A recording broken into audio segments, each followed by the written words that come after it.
आज आपण सातारा जिल्ह्यातील मान तालुक्यातील बिदल गावी आलेलो आहे। बिदल गावचे सुपुत्र आणि नव महाराष्ट्र विद्या मंदिर व ज्युनियर कॉलेजचे सेवानिवृत्त कर्मचारी प्रकाश सुतार यांचा प्रथम पुण्यस्मरण दिन आहे।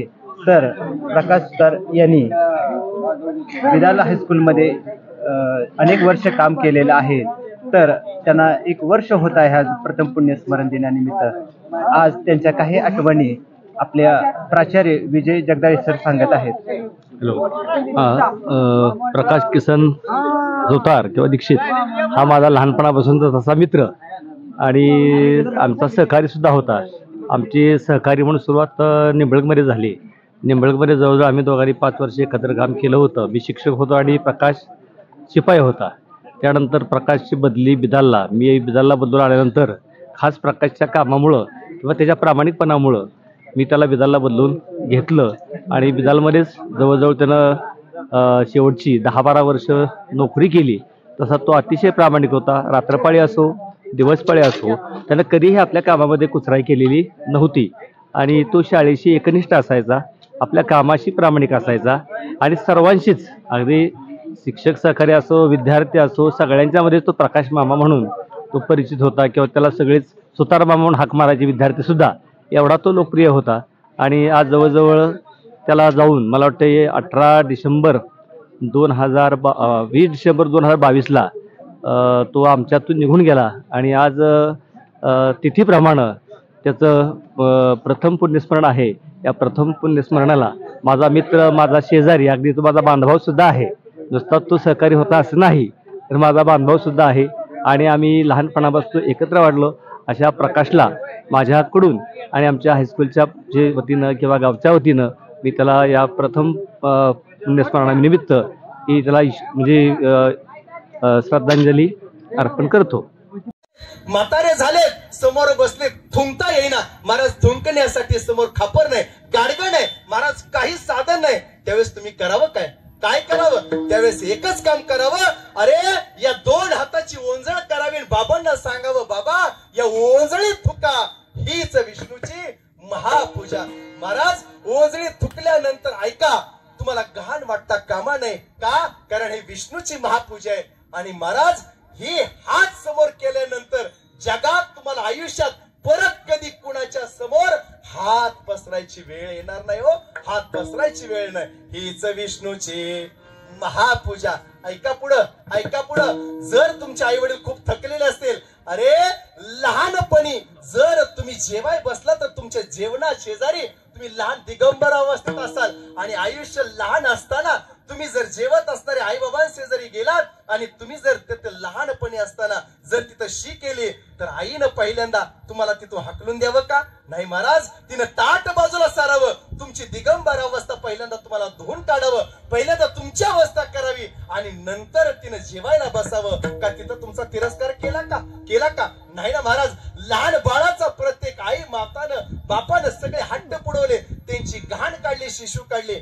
आज म्हातारपण आलं तुमच्या वडिलांना महाराज, आईला म्हातारपण आलं आणि जर त्यांनी चुकून कधी नवच जर त्यांचं अंथरूण ओलं केलं, खराब केलं तर महाराज त्यांची वस्त्र धुताना तुम्ही कधीच मागं पुढं पाहायचं नाही का? अरे जी वस्त्र तुम्ही धुवाल ना त्या वस्त्रात तुम्हाला महाराष्ट्रातील सकळ देवतांचं तीर्थ दर्शन झाल्याशिवाय राहणार नाही महाराज, झाल्याशिवाय राहणार नाही। हीच विष्णूची महापूजा महाराज, हीच आहे स्वामी काज गुरु भक्ती पितृवचन सेवापती।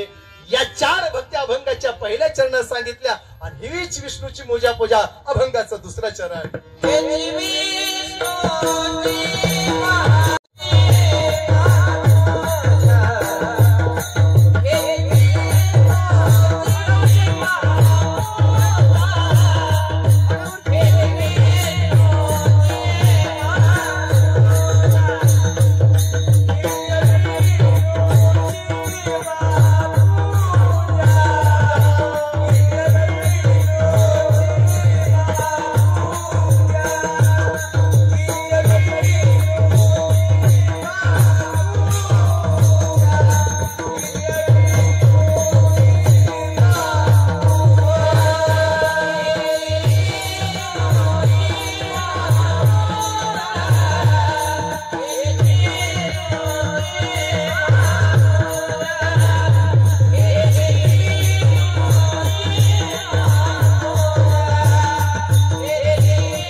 विटेवरती उभा केला 28 युग.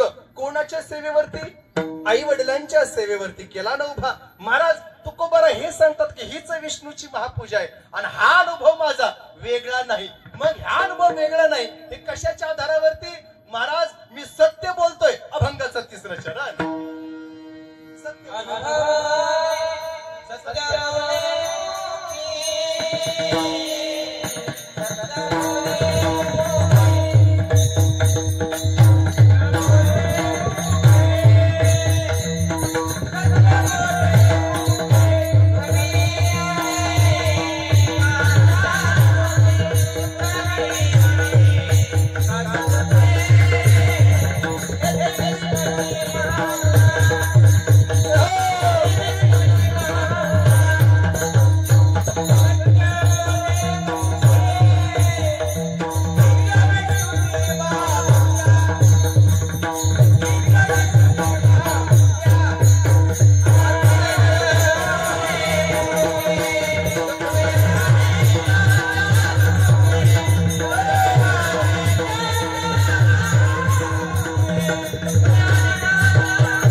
भगवान परमेश्वर तुमचं घर पुसत आल्याशिवाय राहणार नाही. सत्य बोले मुखे. जगात महाराज आता हेच तर अवघड झालंय ना.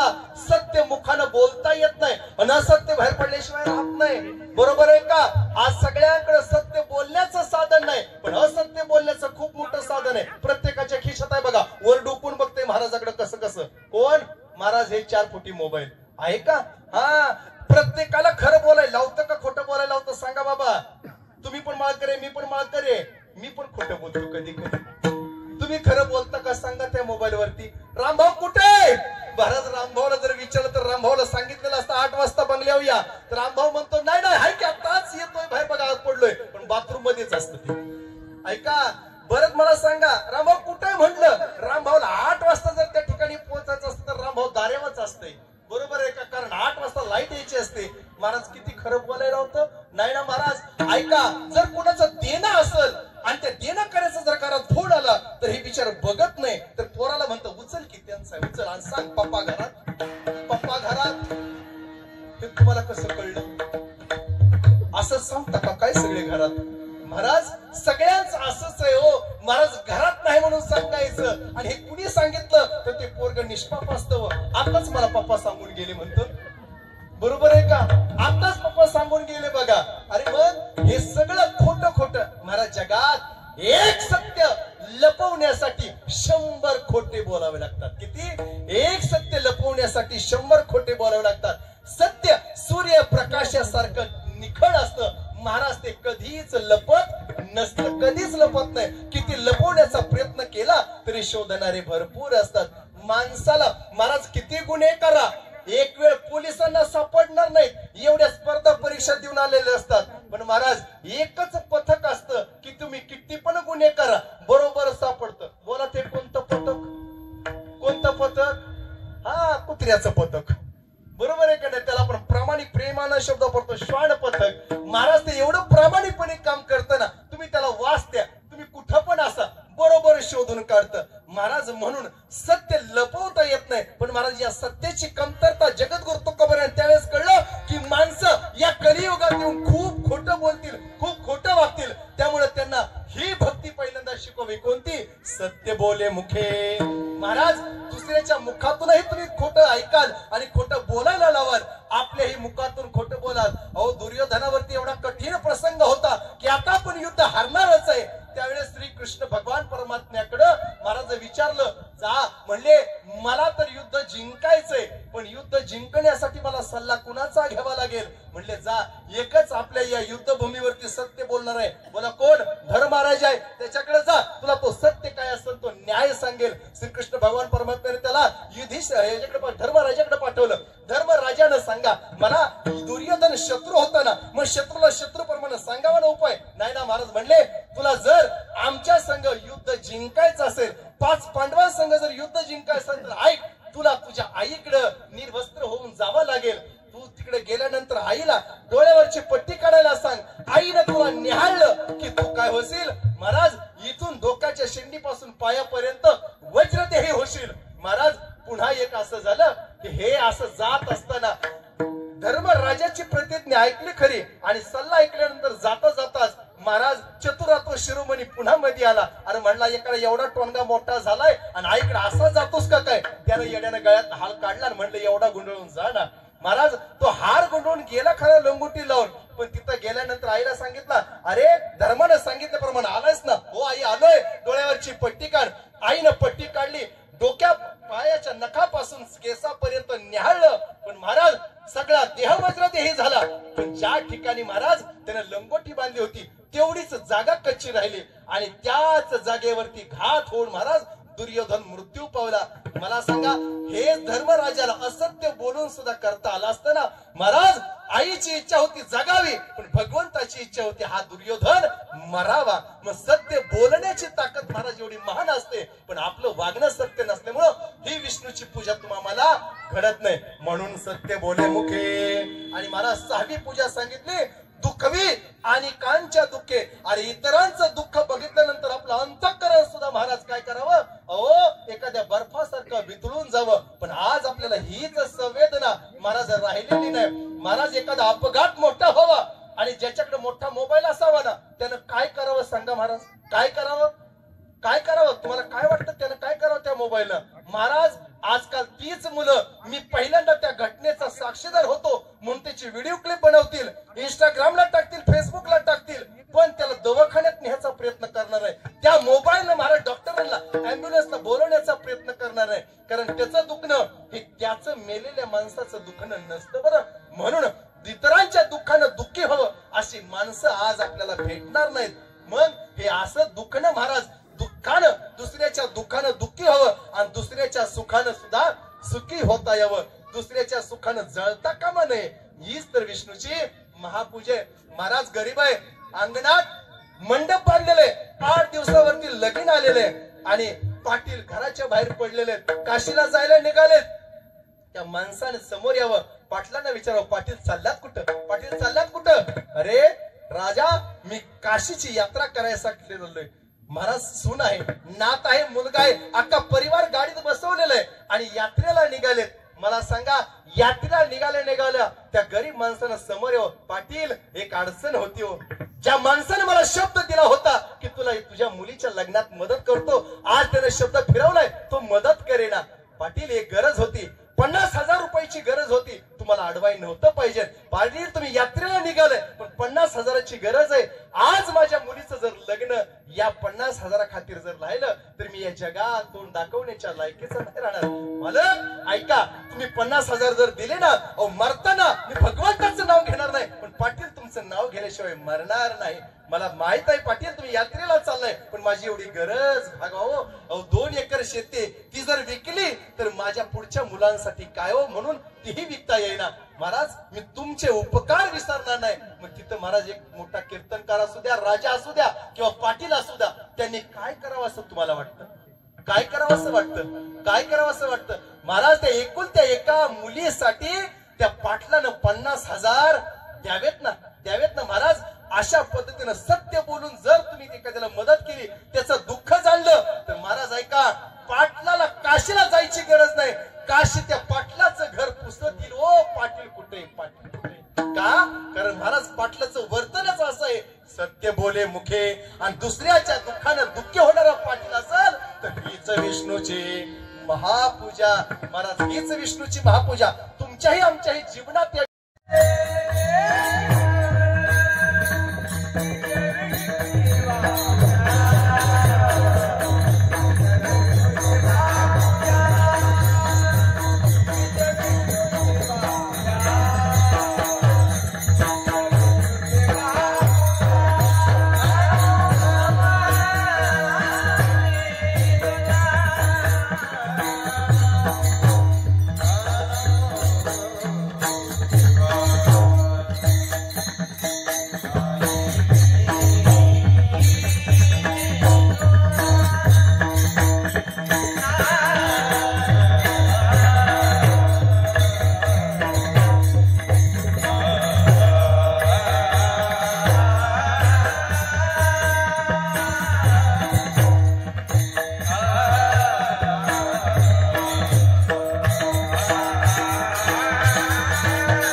त्याची फळ. जर तुमचा एखाद्या मनोरुग्णाची सेवा करत असाल, समाजसेवक म्हणून काम करत असाल, नवे नवे आई वडिलांची सेवा मनपूर्वक करत असाल, तर हे जर तुमचं निश्चयाचं असेल तर तेच तुकोबाराय म्हणतात, हे निश्चयाचे बळ. तुम्हाला ते फळ दिल्याशिवाय राहणार नाही. पण तुमचं कर्म काय असावं महाराज? सात्विक असावं. काय असावं? राजस असावं, की जेणेकरून त्या विष्णूला सुद्धा समाधान वाटेल एवढं निर्मळ असावं. हीच विष्णूची काय होईल? महापूजा होईल. आणि ते निश्चयाचं असावं. म्हणून तर सांगितलं ना महाराज, या परिवाराचा एवढा निश्चय होता की आमच्या या वडिलांचं श्राद्ध एवढ्या मोठ्या प्रमाणात हो. वडिलांच्यासाठी जे कमवलंय ते अमाप आहे, अनंत आहे महाराज. पैसा म्हणून नाही, पण महाराज संस्कारक्षम पिढी घडवणं आज काळाची गरज आहे. आज हे काळाची गरज आहे. हे काळाची गरज का समजायची महाराज? वेल एज्युकेटेड दिगान पोर आहेत, पण वेल कल्चर जर पाहायचं म्हणलं तर महाराज बोट मोजण्यासारखीच आहे. तो संस्कारक्षम पिढी घडवणं आज काळाची गरज आहे. मग हे सगळं जगाच्या बाजारात तुम्हाला सगळे कोण शिकवले जातील? लघु कोण, विशाल कोण, काटकोण शिकवलं जाईल. पण जगण्याचा या सुसंस्कृत दृष्टिकोन जर कोण शिकवत असेल तर या वारकरी संप्रदायाशिवाय महाराज दुसरा कोण शिकवणार आहे? ज्ञानोबा तुकोबाने जे चांगले आदर्श घालून दिले महाराज, तेच तुम्हाला या अभंगाच्या रूपाने सांगतायत की आई वडील हे तुमचं आमचं काय आहे? सकळ तीर्थ आहे. त्यांना तुम्ही पूजा नवे नवे भाजा. कारण लहानाचं मोठं, रटाचं पाणी आणि रात्रीचा दिवस तुम्हाला करणारे कोण आहे? तुमचे आई वडील आहेत. हो, आई वडील आहेत. अरे आई बाहेर गेल्यानंतर कळते आणि बाप कमवायला गेल्यानंतर कळतो की बाप काय आहे. महाराज या जगात सूर्यासारखा बाप जर असेल तर तोपर्यंत महाराज लेकरांना कुठल्या गोष्टीची कमी पडून न देणारा कोण असतो?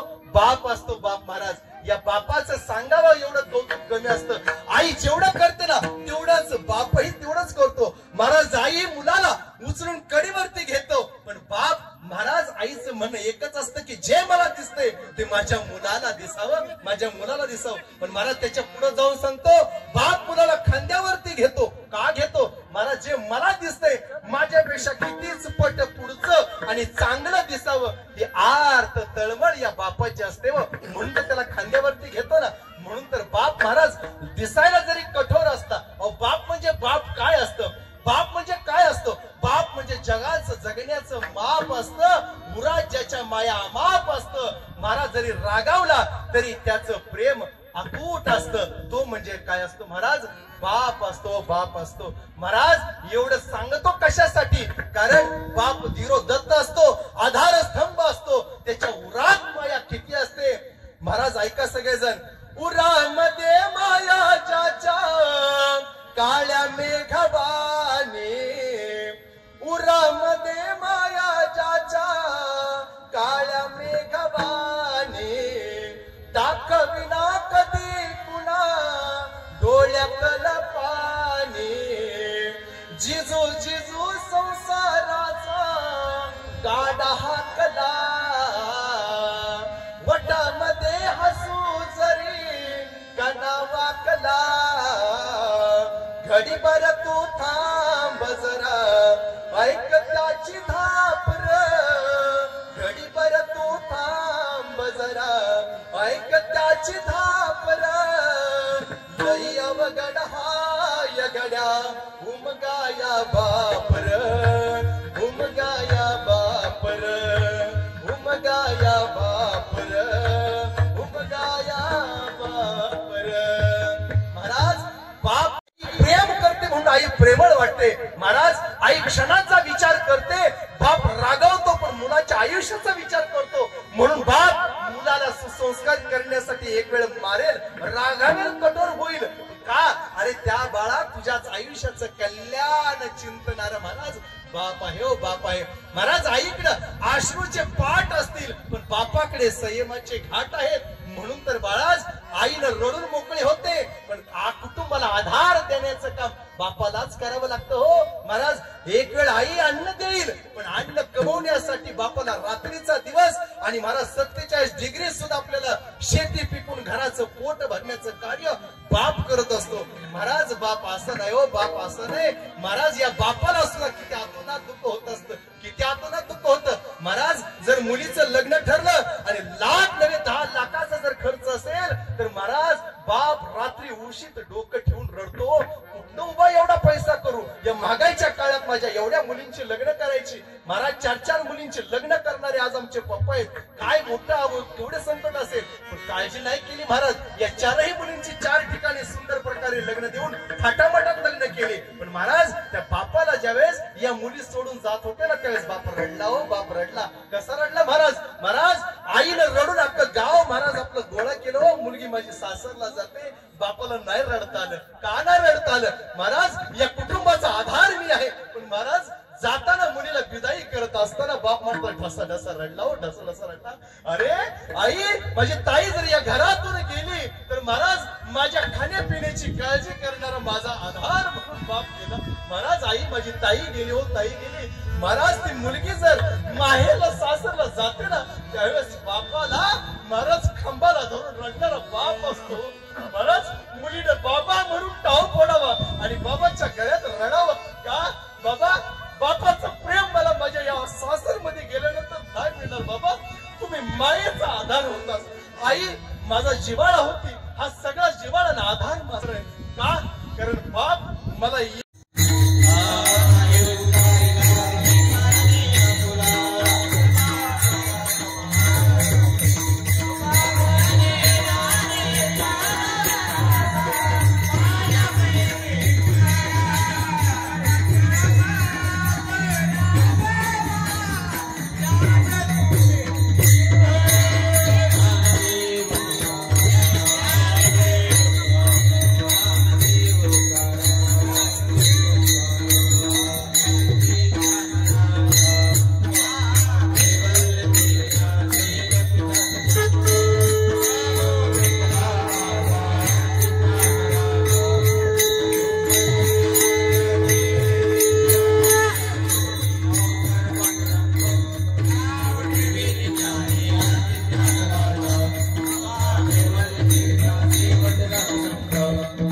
Wow.